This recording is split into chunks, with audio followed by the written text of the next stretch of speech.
Latovať začíname od odkvapovej hrany vynesením konštantnej vzdialenosti 33 cm.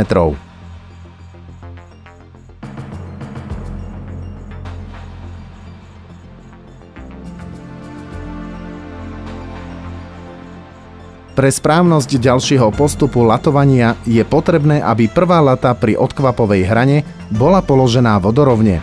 To skontrolujeme použitím vodováhy.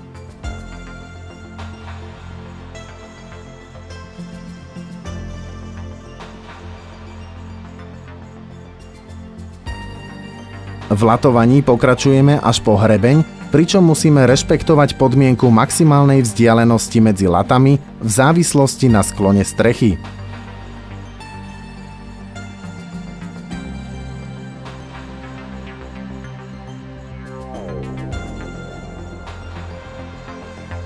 Tu je ukážka úžľabia pripraveného pre montáž hliníkového izolačného pásu úžľabia šírky 50 cm s vloženými spevňujúcimi latami.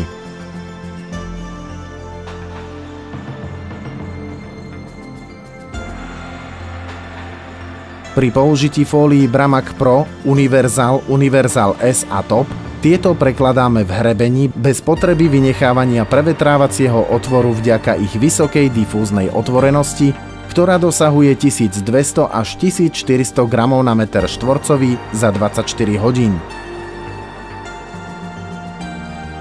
Tu vidíme konštrukciu strechy s uloženou fóliou a latovaním pripravenú na pokladku strešnej krytiny.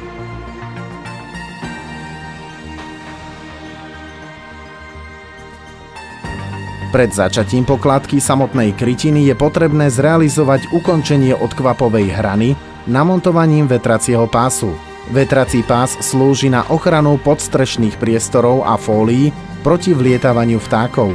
Firma Bramac má v sortimente vetrací pás z PVC šírky 10 cm s dĺžkou 5 metrov.